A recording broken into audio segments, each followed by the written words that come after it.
Good evening, everyone. It's so wonderful to have all of you here with us tonight. I would like to invite Scott, actually, to introduce yourself and let us know how you met Larry. I'm a writer and editor and a senior lecturer in the publishing program at Simon Fraser University. This book was a long time in the gestating. I was working back in the 2010s for the University of British Columbia doing some marketing work for them, and they were putting up new Hunkaminam street signs. First time they'd done anything like that on the campus, and they asked me to write something about it. So I felt completely ill-equipped to do that. So I contacted Musqueam, and they put me in touch with this charming young man. We met on the campus by the Musqueam pole, right by the bookstore in the middle of campus. And Larry talked to me for about 4 hours. I could say it was a conversation, but it was mostly Larry talking and me going, really? And then I went back to the UBC people and said, how much do you want? And they said, we need 6 captions for these 6 photos. So I was like, okay. So it turned out what I had into an article that when it was in the Tyee, that was more like 2,000 words. And one thing led to another. Larry and I started meeting regularly because he was doing Musqueam welcomes at SFU. And at one point he told me he'd done some interviews with some UBC profs. And he was thinking about turning it into a book. So I told him, if you want to do that, come and, we could do that together. So about 3 years later, he emailed me saying, you're still interested in doing that book? And so we began our journey together. Yeah, thank you. Yeah, it was quite something for me to run into someone that could actually help write the book.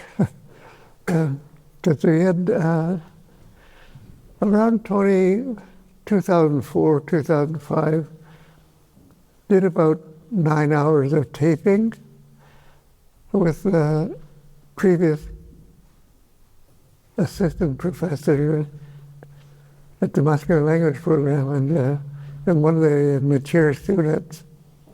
And they did 9 hours of taping on about 10 different 10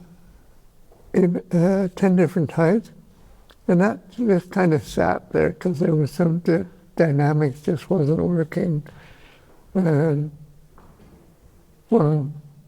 got together with Scott, and they said, need to record your stuff. Yeah, okay. I said, I got some tapes. Show you the tapes. And he went through the tapes. And he said, holy cow, we're going to write 3 volumes if we use these tapes. Let's just have a conversation. And that's how we got really rolling on how the book turned out. So it was good. I should say the way the book works is each chapter takes place in a different place. So it's an exploration of Greater Vancouver together. It's mostly Larry talking, but with me asking him questions.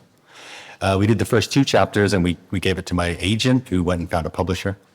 And at that point, Larry showed them to his wife who read them and said, Larry, it just sounds like you talking. Don't think she meant that as a compliment at the time, but we were both like, yes, that's what it's supposed to be.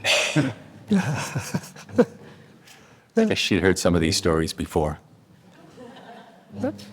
No, I got it. Tell me the last part. I couldn't pick out the song. Oh, you couldn't hear properly? I just said that Gina said it sounded just like you talking. Oh, okay. Yeah. Yeah, because if I had told my wife the thing that I talked with Scott, she said, I heard it. I heard you say it. How many times now? But it's part of the oral story tradition that we have. I used to say that to my mother. Mom, you told me that story must be 100 times now. And she would say, okay, repeat it. And I would repeat, I said, no, you made a mistake here, you made a mistake there, you made a mistake there. Listen to me again. So that's how I grew up with storytelling, not realizing I was absorbing so much and about storytelling. So every time in my lifetime, I would be telling stories to a lot of the immigrant guys I work with in the waterfront and my mentors in my apprenticeship in the machine shop, that telling stories was part of my life, and I did not know. So that really, really helped. And the part that was interesting and kind of funny, when I think back, Scott would come to the house and pick me up and, come on, let's go for a ride over here. Let's go to Chinatown, or let's go down the waterfront, and we'll see what we can figure out. And I would start talking before we got in the car.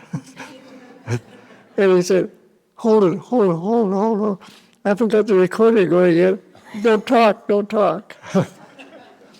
So Scott, did you have the recorder on in the car? Oh, yeah. It's dangerous. Yeah.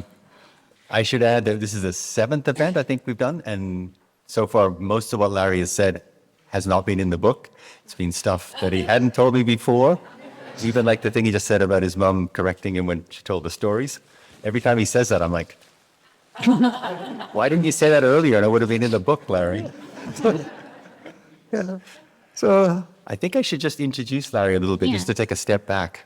Larry's lived a long and fascinating life. And I think of it as kind of an alternative history of Vancouver, which is, what you guys are experts in, right? We're going to try and unravel some of it today. He was born in 1936. His mother was a Musqueam cultural authority, probably the last really fluent speaker of the Hunkaminam language. And his father was came from China. He was an immigrant who paid the head tax, came here in 1920. Larry grew up between these two worlds, the reserve at the mouth of the Fraser River and Chinatown and Strathcona, where he went to school. There's a story in that. After 4 decades of working, you heard him talking about working on the waterfront. He was a boat mechanic and then a longshoreman. He retired and then in many ways began the most extraordinary chapter of his life as an adjunct professor in the First Nations and Endangered Language program out at the University of British Columbia. He's been doing that for 28 years since he retired. He's also elder in residence at the First Nations House of Learning at UBC, elder in residence at the Justice Institute of BC. He's a faculty fellow at both St. John's College and Green College, both at UBC. He won the UBC President's Medal in 2019 and an honorary doctorate of law from SFU in 2023. He's done a whole bunch of other things that I won't all mention, but he's still working full-time. He's manager of the Musqueam Language and Culture Department, interim. yeah, Isn't that right? interim. Yeah. And he still teaches his mother tongue, Hunkaminam, Tuesdays and Thursdays down on the reserve. If you want to learn it, sign up. It's full all the time. Wow. Yeah. Scott, I don't think he actually retired. So we need to change that in the bio. No, that's another story, but yes. Didn't Howard want you to retire, your brother? I don't know. One of these, I was actually in 1999, 1998, I was preparing for retirement because on the waterfront, there was 50 tradesmen got sworn into the union at the same time, and pretty well knew who they were. And as I progressed in the longshore industry, became part of the executive as a trustee, and did a lot of hours in the office, holiday replacement for the ladies. And got to see how many funerals there were that executive attended. And that cohort of 50 was down to about 10 or 12 people. I said, holy cow, I'm going to get out of here. Going to retire. And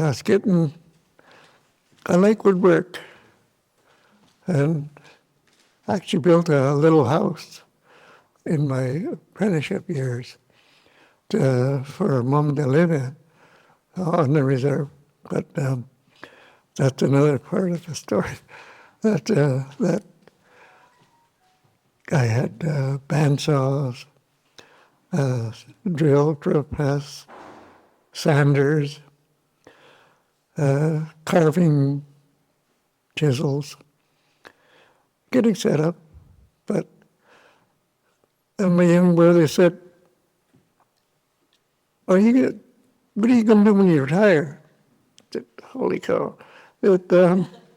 You're an executive all your life, always been in an executive position. What the hell do you don't know about the word retire? Going to do nothing. Just fool around the house, carve some things, make some wooden, just wooden things. And he said, you should sign up to the language program that you're a signatory to, because I was on council also at Musqueam, and signed the protocol agreement that we had between Musqueam and UBC on the language program. He said, you love to read. You get a student number, get a library card. UBC library card. You'll have all the books you want to read. I got involved with the language program. But in the language program, I think, how was it? Somebody said, you were a pain in the ass in the language program. I said, yeah, because I know how much language that I understood. I mean, the languages, not the analysis of language, but I knew how much language I had heard as a child that didn't go to Indian residential school and was around cultural ceremonies all my life. Said, the class that I was in, there was about 10 older people than myself, and they kept saying, we have a language that's official, it's official. And I said, what are you talking about? It's the Hulkaminam language on the Vancouver Island, that's the official language. I said, well, only you guys were not here when we were kids. You guys were away at a boarding school. So argued about dialectal importance. Very much like I know how when my older brother opened up his mouth in Cantonese, he was speaking Semun, SʔəyəЛəq dialect. And they would know right away, oh, we know where you're from. We knew the same thing. My older brother and myself, we understood the two dialects and could recognize them. And said, no, that I would never speak your dialect in my house, on my floor. Why would I do that? This is my party, this is my ceremony, and you have to have an interpreter for the island dialect. So our class went from about 40 students down to about 12 with all that arguing, and that we just ended up, the assistant prof, she would be crying some days, standing off the side, just letting us argue. So that ended up being asked to co-teach before the end of September. And I said, no, maybe after I do the 2-year program, I'll think about, maybe giving a hand in the classroom. And 2 years later, Michael Ames came and plunked down some papers on the table in the Musqueam office. Said, sign these papers, Larry. I said, baloney. Are you the Indian agent signing a blank check for what? What is this? He said, contract to teach. Try it out. If you like it, you can stay. If you don't like it, just pack up and go home. So I've been waiting to give up, but it's been 20, 25, 26, 27, 27 years as a language proponent, instructor, co-teaching with a master's of linguistics, Fiona Campbell, and I'm still there. And that's... Speaking of the Indian agent, can we go back a little bit in time? So when Larry was 4, his mother and father got together. They had 3 kids living on the reserve. The Indian agent discovered that they were married. At the time, if a status woman married a non-status person, they lost their status. So they were struck off the roll. It was written, they've seen the paperwork, bastard children of Agnes Grant was put next to their name. For a complicated reason, his mother was actually allowed to stay on the reserve, but she lost all of her rights, what's called a red ticket woman. And at the same time, Larry moved very quickly to Chinatown because they weren't supposed to live on the reserve, and ended up going to Strathcona School. Yeah. That must have been traumatic, no, for a little boy? Well, very traumatic in the sense that many of community members are half Scottish, half Irish, half Norwegian, quite a few different mixed ethnic groups. And they were all considered Musqueam Indians. And here we were, half Chinese, and we were considered not Musqueam Indians and denied to attend Indian residential school along with our cousins. So we were separated from our cousins that we grew up with and played every day with, and probably were in and out of each other's houses because Musqueam at that time, there were no locks on the doors. There might have been latches, but no locks. So you could walk in and out of anybody's house. You didn't even have to knock. You just walk in and say, hello, somebody home, And the mothers would be saying, my natim nityo shwe na stem kosli. What are you doing here? What do you want? Oh, sleep. Kakalam. I want a drink of water. Oh, okay, here. And if they had anything like a slice of bread or something, a lot of homemade bannock bread, they would give us a chunk, and there you go. And we sometimes would just visit, and then said, oh, I'm going to go outside and play now. Away you go. So that was a very, very different life down there. Being on Musqueam and being told you're different and you couldn't go, and you wonder, why am I different, Why do I have to go to Chinatown and be called a Chinese kid, Well, I went to Strathcona, and it wasn't until I was in probably my 40s that I realized Strathcona School, Strathcona neighborhood, was one of the very, very best neighborhoods to grow up in. Because we were right in with the immigrant groups from all over the world, because Strathcona is where the steamships came in, the railroads came from across the country, the Burlington Northern and the Great Northern Railroad ended up in the Strathcona neighborhood.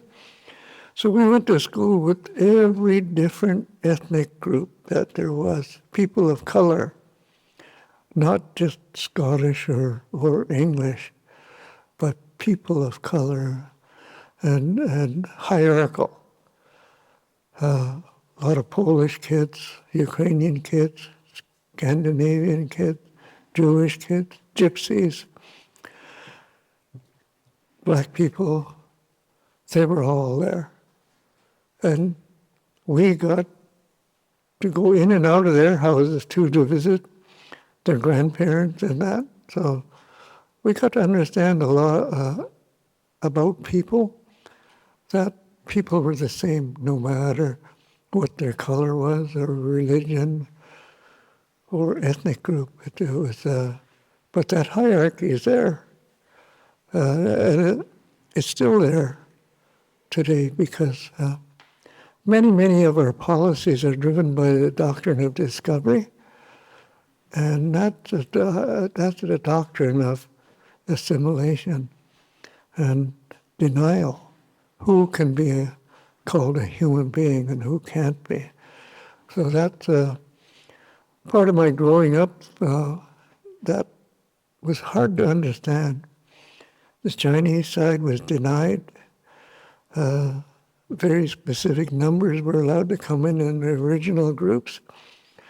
Thousands were allowed to come in to work on the railroad. And the native people were not allowed to be in post-secondary education. And even if you did, no one would hire you. The Chinese kids that finished UBC couldn't find jobs and just had to go back to the jobs that their parents created. So there was a really good mix of people. All the different religions were in there. The original synagogue was there. And the Catholic, the Protestant, and the Anglicans, they were all there. And I got to go to all those churches. So, because my mother said, go, if you got invited to go Sunday school here, Sunday school there, go on and go find out. Go find out what's the difference. There's some funny stories in the book about that, about going to all the different, and going to Boy Scouts and discovering what they were doing was just what you did in Musqueam every day. Making a fire outside. Yeah. Yeah. I know it took a long time for you to come to terms with being Chinese. What stage in your life did you begin to understand or appreciate your mixed identity? Well, it took a long time to actually come to terms with being someone that you didn't want to be, both Indian and Chinese.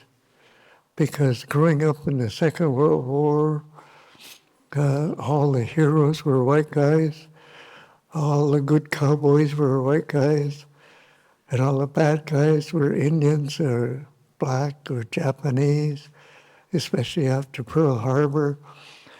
So it took me a long time to unwind from trying to be a good Canadian boy.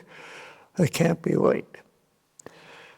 But to appreciate that my father traveled thousands of miles, thousands of kilometers to find a new life in a new world, in a strange world that didn't speak their language.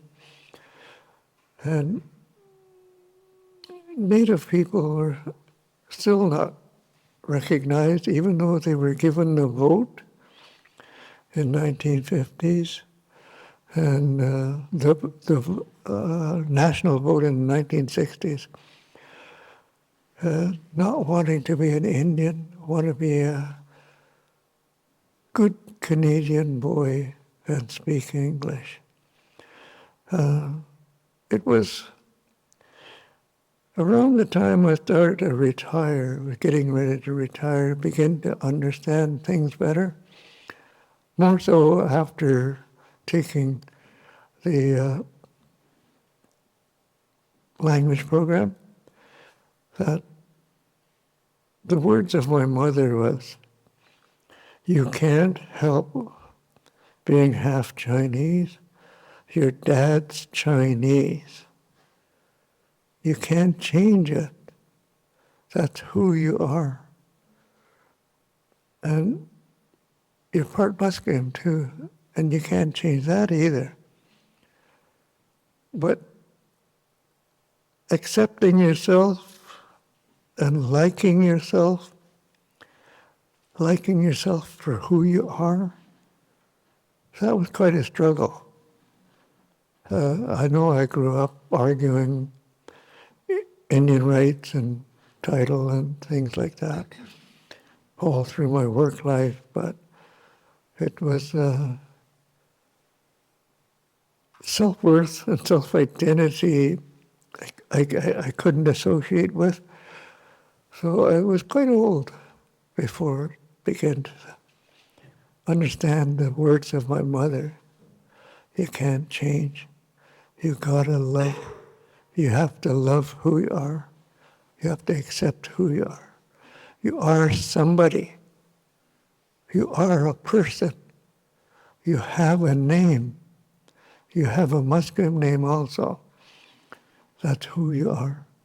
So that was a big part of that word, reconciling, because you have to accept yourself. It's you that you have to love. It is you that you have to respect, even if no one else does. Because if you don't have that, you're going to be a nobody.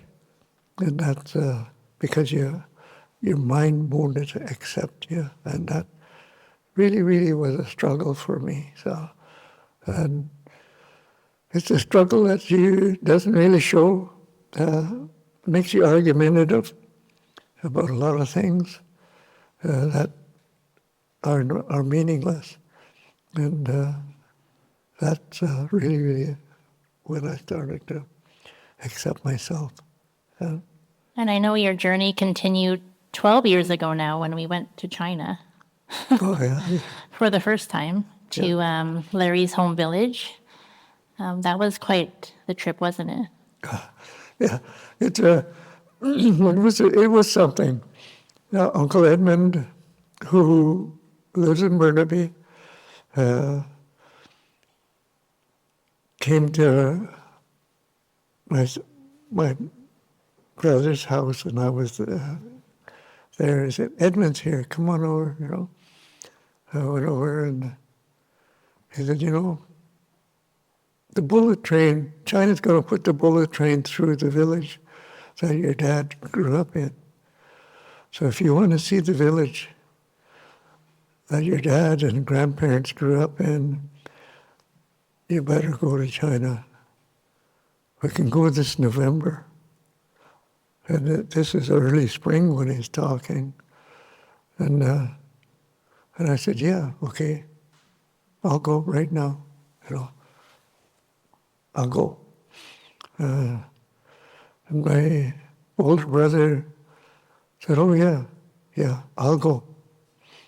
Our young brother, Howard, said, well, maybe not, I don't know.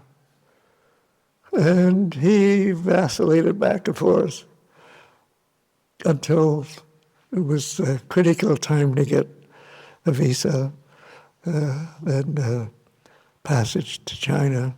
And he came along. Our sister didn't want to go. because she had trouble walking, and I don't think she wanted to fly either. So, but we got to China, and the intent was to see the village where Dad grew up as a child until his young teenage years, where he had married his first wife and had a house there with his first wife. And it was just to see that. But there was a gateway built by our family in Canada. They sent the money home when they built that. It's very similar to the Chinatown Gateway. Uncle Edmund said, "Get off the bus. Don't go through the gate on the bus. Walk through the gate. Our family built it. Our family built that. You got to walk through that." So, 70 years,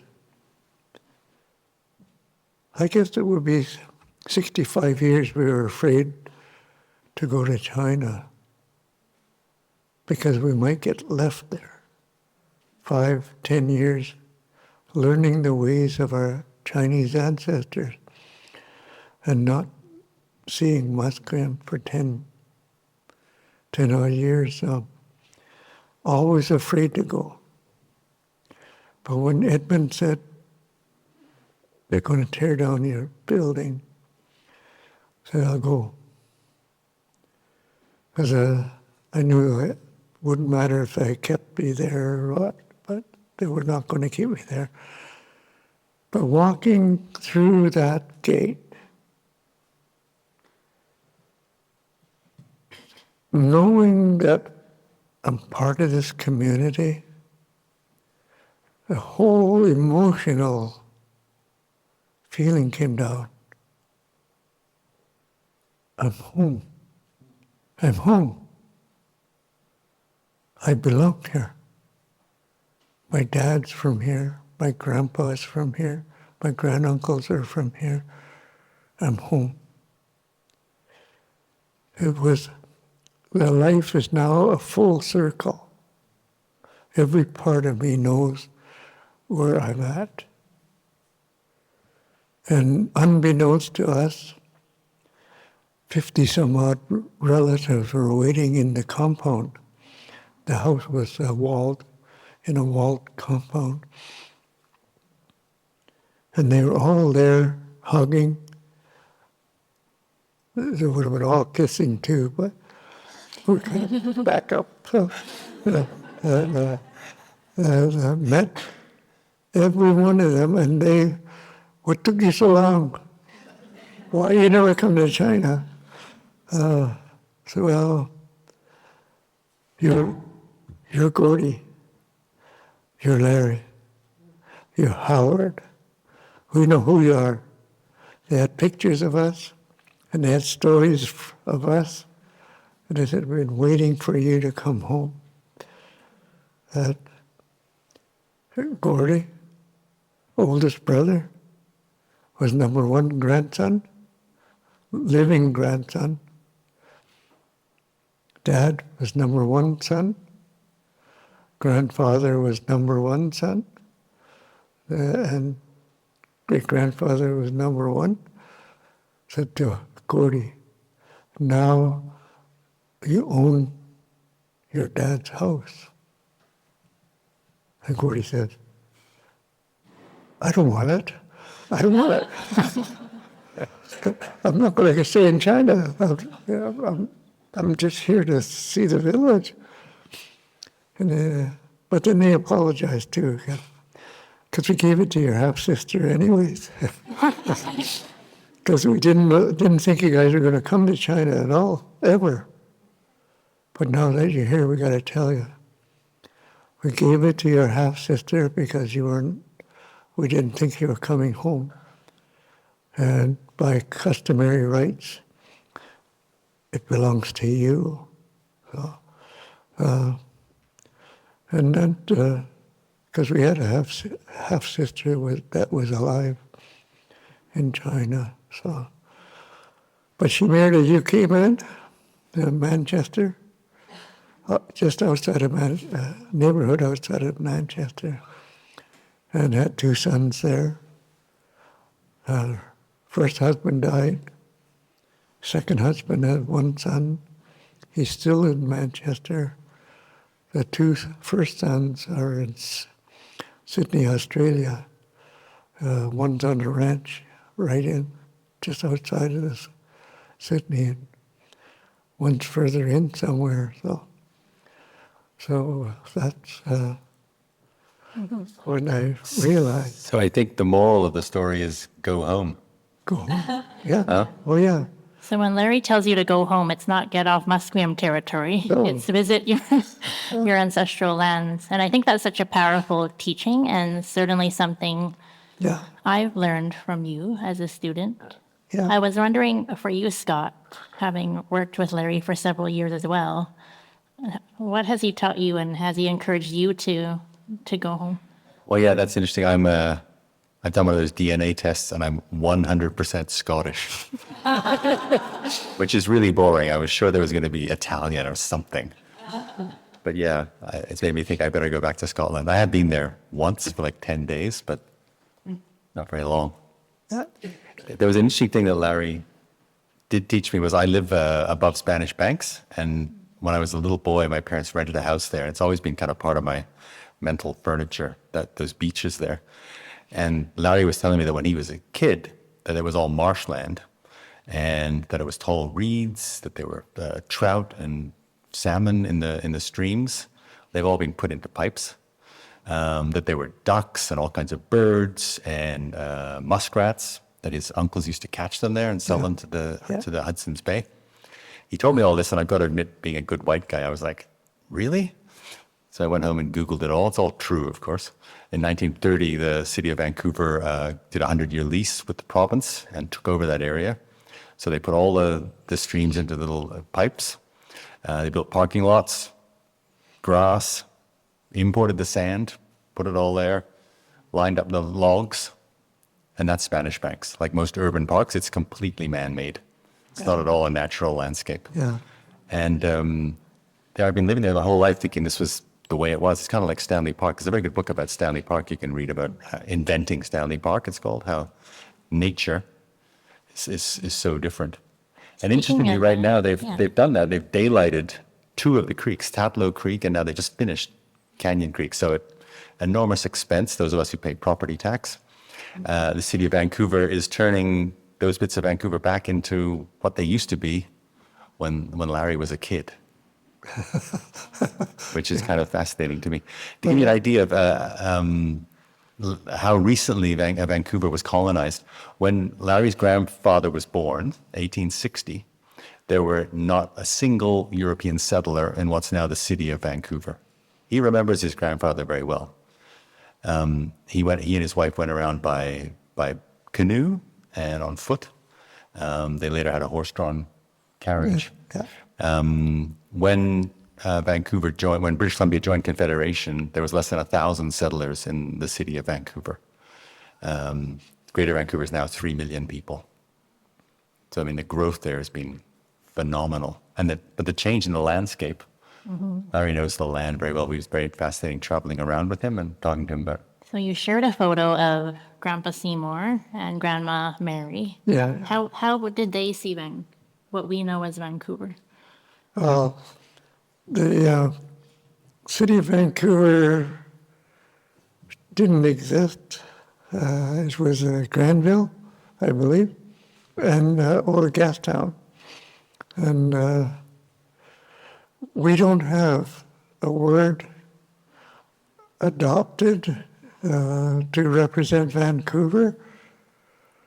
Our old people used to just say, I'm going to town. Going to town. And that would be Maple Tree Square area where Gassy Jack had his saloon and the railroad was ending there, so that always referred to Vancouver as town. I'm going to town, and that would be from Musqueam to right downtown, because coming to here was quite different, because Angus Drive used to be a trail, become a street, and it diagonals right across from here to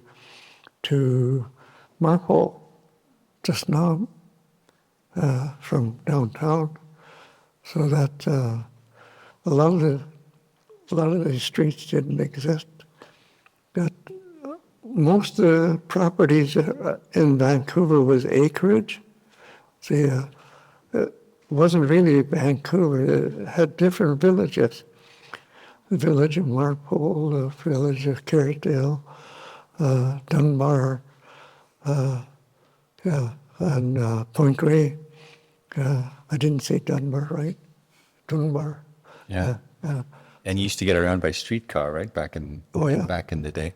Yeah, used to ride electric railroad, streetcar, from 41st and Dunbar down to Strathcona. Many times, because our mom was the oldest daughter, and she was taking care of her grandmother and grandpa, I'd be back and forth to Musqueam from Chinatown, where we were living. And many times Mom would be there for a week or so, or maybe 2 weeks. We would be 3 kids, home alone in downtown Georgian Gore area, Strathcona. But the neighbors, it was more like a community, a real community. Everybody knew all the kids in the neighborhood. And they knew that our mother was quite strict with us. And many times would see us doing something, they would say, I don't think your mom would like that.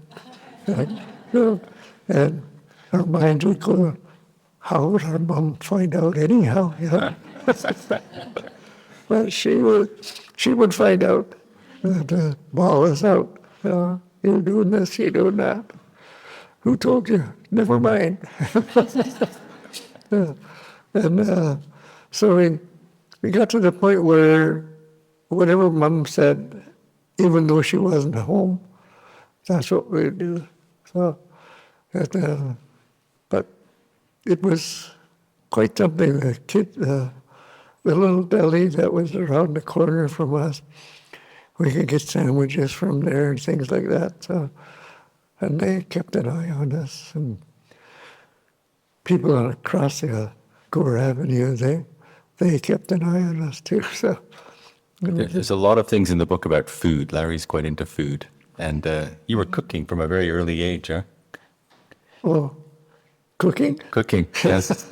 Yeah, I was the one that ended up being the cook.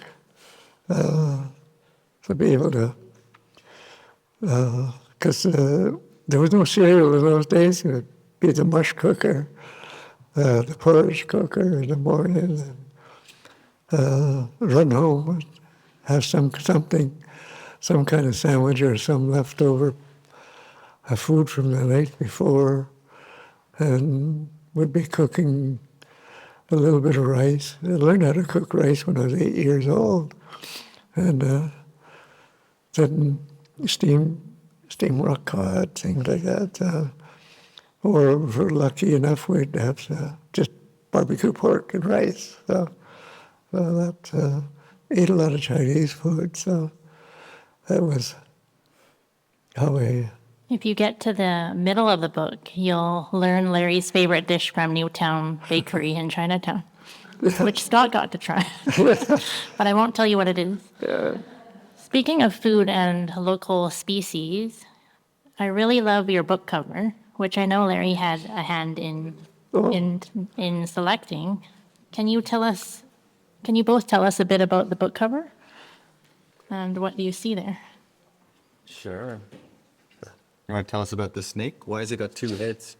That's a two-headed serpent that represents Musqueam, the origin of Musqueam name. Had lived up in Camosun Bog, around 20th and Camosun in Southlands.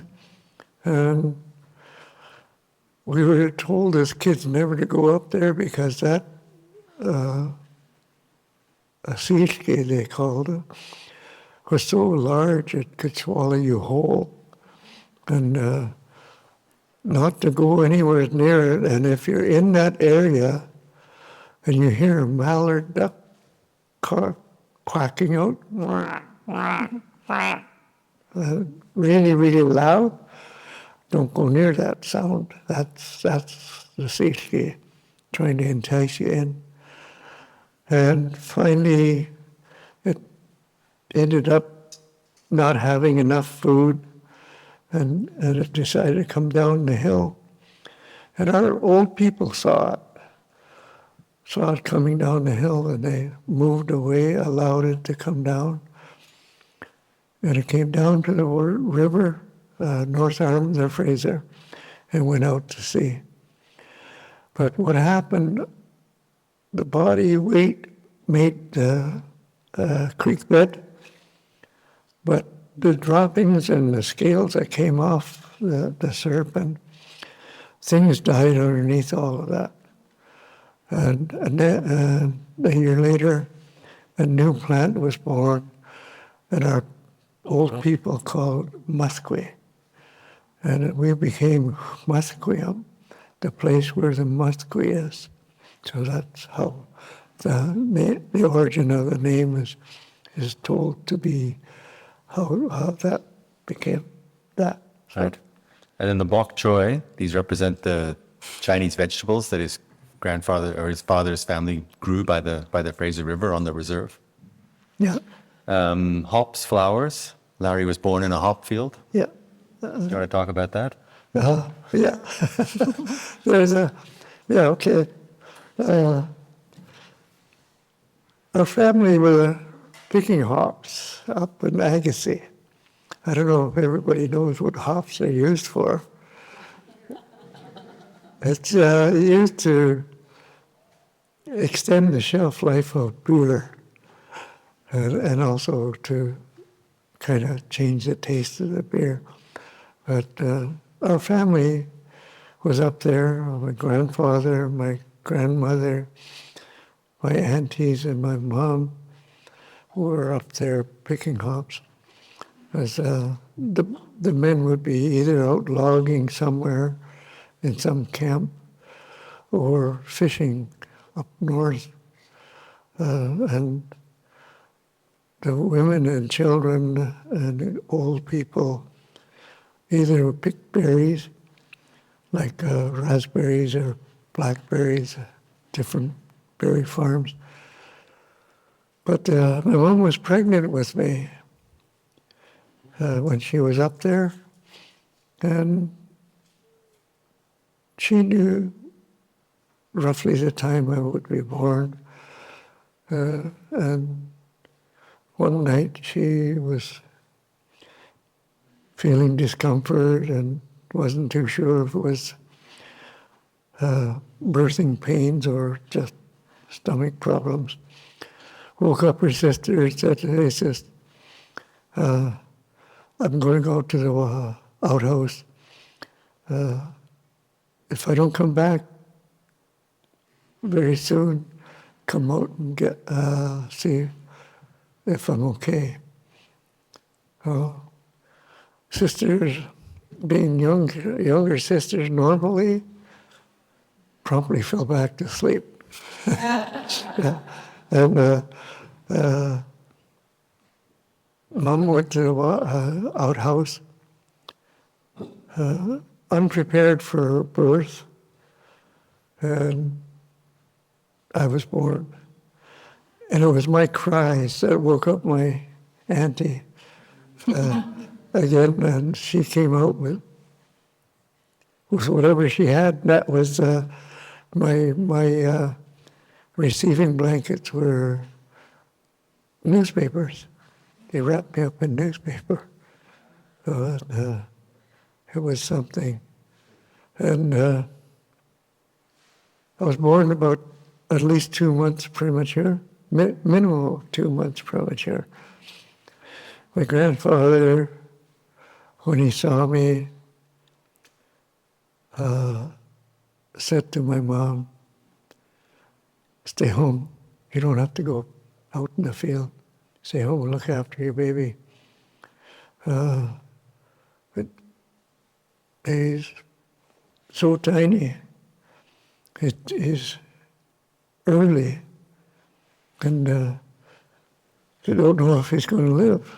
So, and my skull hadn't begun to solidify, and my mom said, "Gotta keep turning you,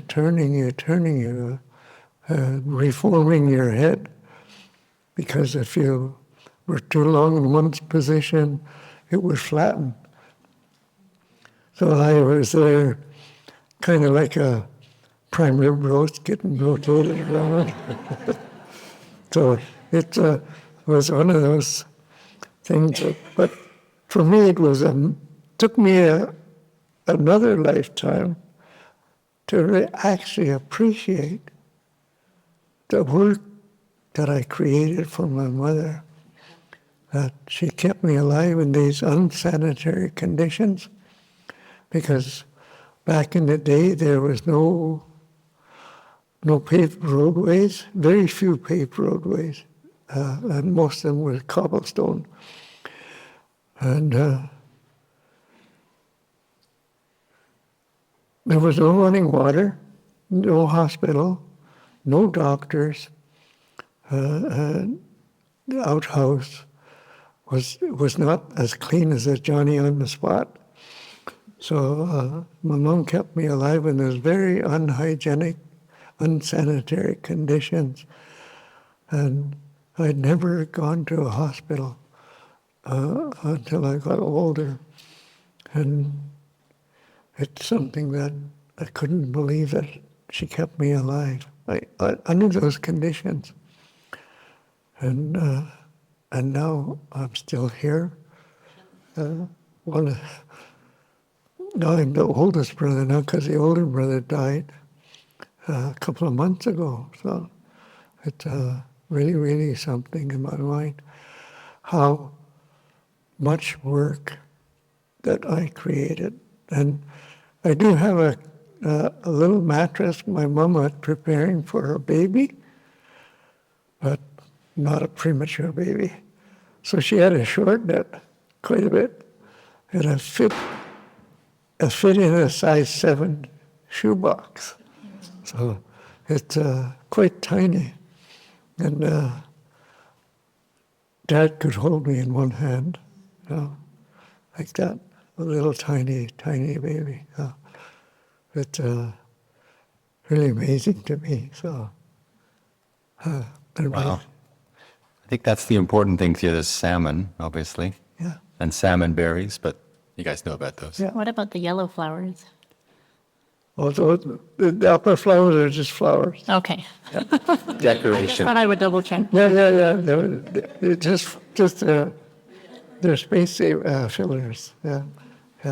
One question I've been wondering about, and then I know we are nearing the end of our time together, is, as you said, you created such an incredible legacy, and you just celebrated your 89th birthday. You're probably the hardest working person we know in the world, right, Scott? Oh, yeah.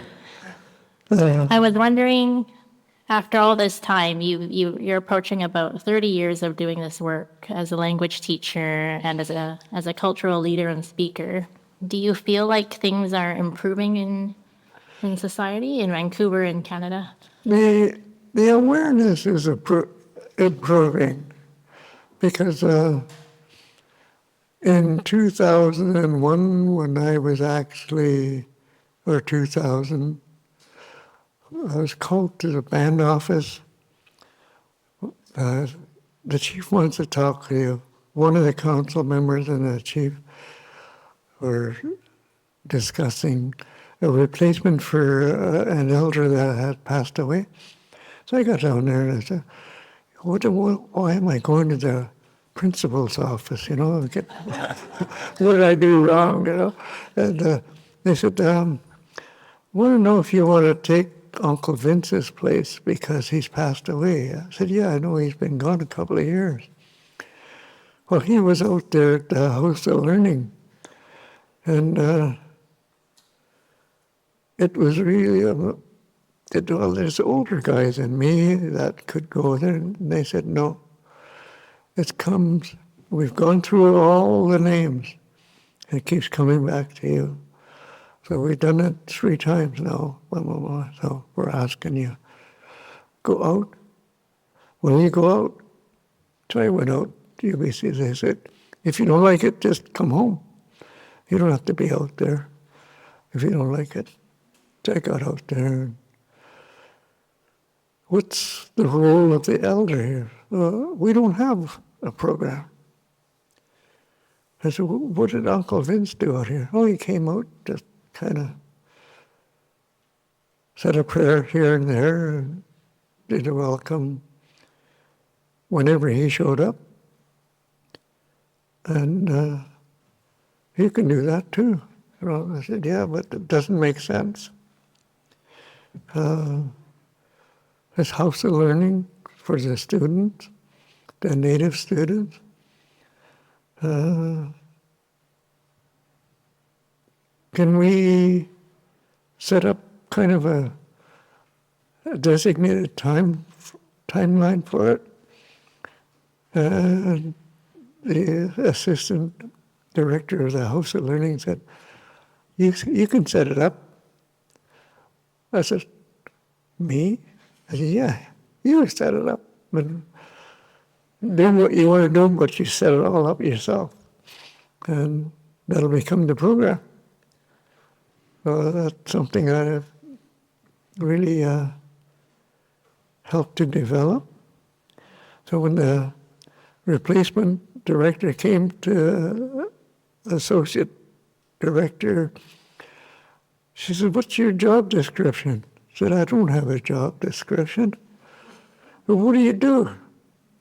I don't know what I do. Well, tell me exactly what do you do? I said, well, I do land acknowledgement. I talk about Musqueam history, kind of like an ambassador for Musqueam. I talk to students, encourage them. I don't do any social work with them, but okay, let's write down everything that you actually do. So okay, that's your job description. And it's been almost getting close to 30 years now, and it's just something that keeps me active, keeps me thinking, keeps me moving in and out of the house. Otherwise, I think I would be stuck in the house. And my wife used to always say, when are you going to quit? You're old now. Don't you think it's time you quit or slow down a little? And then one day she broke her kneecap, become immobilized for almost 2 months, stuck in the house. And after she got a little mobile again, she said, sweetheart, I always asked you, when are you going to quit? She said, don't quit. Don't quit. But I know she wants me to slow down. So that. But what happened 2021, the program manager of the Musqueam language program shifted departments, and the acting band manager had said, after dismissing the rest of the guys out of the room, you stick around here, I'll talk to you. Okay. I'm told that you should be the manager of the Musqueam language program. Do you want to be acting manager for a while?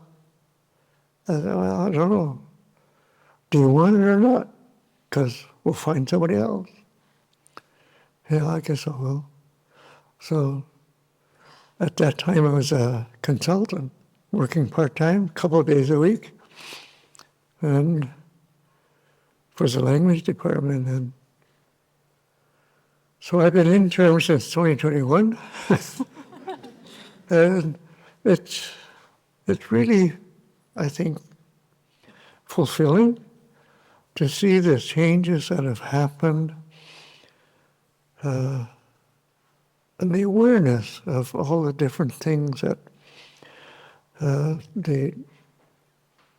what I call the systemic racist policies that run these institutions are developed. They're developed on the guidelines of the doctrine of discovery. So it's they're very systemically racist. It's slowly changing.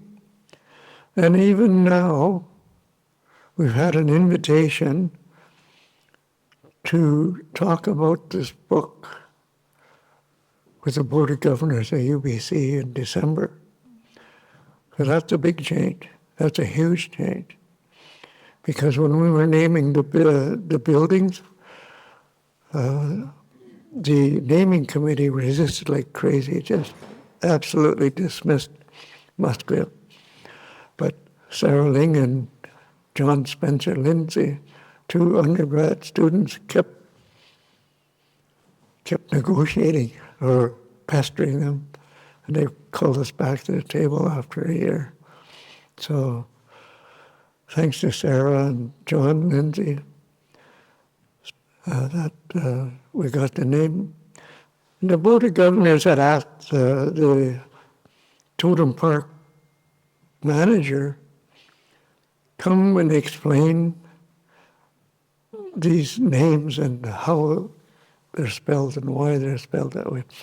So Andrew Parr said, Larry, you got to come with me, talk to these board of directors. I can't talk to them. You're the guy who can talk to them. So, okay, he went up there, and the Board of Governors said, well, we can hear you say the names. We understand that those are the names that are chosen. But is there any way to anglicize this? Like kind of make it easier, simpler? I said, with all due respect,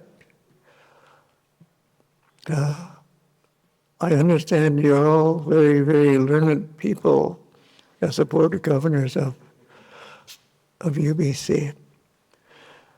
But I don't think you guys know how to look at a dictionary. The orthography that we use is actually English. And it's already broken down in the original dictionaries, the Oxford Dictionary, and all of the other ones. They, probably in the third page of that book, has a pronunciation guide, and they use the International Phonetic Alphabet to teach you the sounds. But now they dumbed it down where they actually use the Latin alphabet.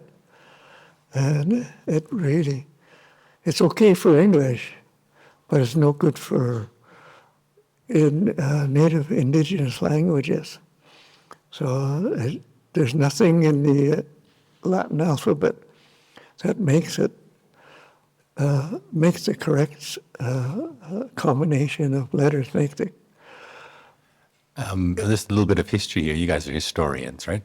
The University of British Columbia was created in 1908 by an act of the provincial government, and they were told we have no money, but we're going to give you an endowment. We're going to give you 1,200 hectares of Point Grey, and you can do whatever you want with them. So they've been exploiting them ever since. Many hundreds of acres have been developed, and that's the UBC's main source of income for the last 117 years. Just celebrating 100 years of being actually on Point Grey, because there was the Great Trek and all that stuff. Yeah. But I wonder one day whether the Musqueam are going to say, what gave you, the province of British Columbia, the right to donate our traditional territory, which is right next to the reserve, to the University of British Columbia? That could be an interesting court case.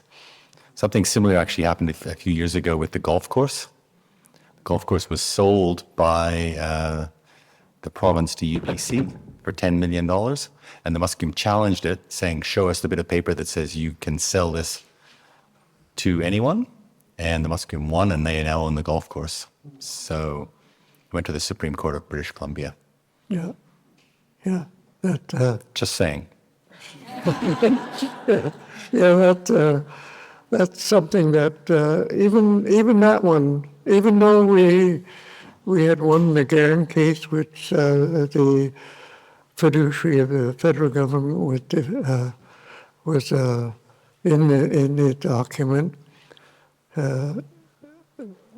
there was still resistance, a huge resistance from the UBC Point Grey Residents Association. So that even though that the awareness of the Truth and Reconciliation Commission calls to action and the adoption of the UNDRIP into the DRIP Act, there is still huge resistance. And a lot of it, I think, is not, it's just being ignorant of all the real facts defining all of that. So, but there is something that I know that when I, this is part I forgot to say about being out at UBC. I've been arguing all my working life with many of the immigrants that I worked with that had no idea about Indian Act, Residential School Act, the Reserve Act, or Fish and Wildlife Act. All those acts of denial that kept us away from supporting ourselves. Became the resident elder at UBC, and my mind said, wow, I'm out here in this Institute of Higher Learning, things are going to be different. But it was the same, I call same ignorant questions, same ignorant perception of First Nations people was prevalent at the university from president's office all the way down. Well, it was no different. But awareness is being brought out, and I believe the ex-president Santa Ono and a few others like Mary Kitagawa that fought for the Japanese recognition, bringing awareness about the history of racism in Vancouver that's not talked about. And that's something that really comes out in this book. So a huge kudos to Scott, because I think, the first feat is condensing thousands of hours of Larry into this one little gem here. But also it's a really honest portrayal. And I think you've captured Larry's spirit, but also his advocacy really well. Like, we all see him as a very sweet and gentle elder, but he's actually quite feisty, as you've written since he was little, coming out of the hop field. Yeah. I'm getting a gentle cue with the Oscar music playing that we've come to the end of the evening because a lot of people want you to sign their books. Oh, yeah. But first, I'd like to invite you in joining me in thanking Larry and Scott for this wonderful book.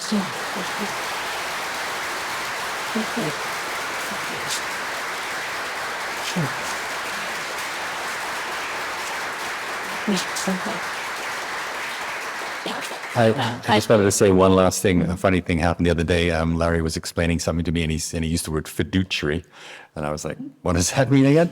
And he said, "Do you wonder why I know words like that? I spent half my life in court trying to prove that I exist." Yeah. Incredible story. As you saw as you came in, this book is available for sale, and we're going to set Scott and Larry up to my left at the signing table. What's special about tonight's fundraiser is that all proceeds will go towards advancing the work Larry has committed himself to. So Larry's chosen to donate the proceeds of book sales from tonight towards work of the Musqueam Language and Culture Program, and specifically a children's book that will be in Hunkaminam traditional Chinese and English to reflect Larry's special upbringing. And we also have orange T-shirts that reflect Larry's very unique heritage, which is in Hunkaminam Chinese and English as well, and it's by Melanie Lyle Gleason from Musqueam Community 2. Right. So please do stop and visit Larry at Chinatown Wonders. And we would like to thank Vancouver Heritage Foundation for hosting not only this program, but a very robust series for the winter. So thank you for hosting us. Thanks.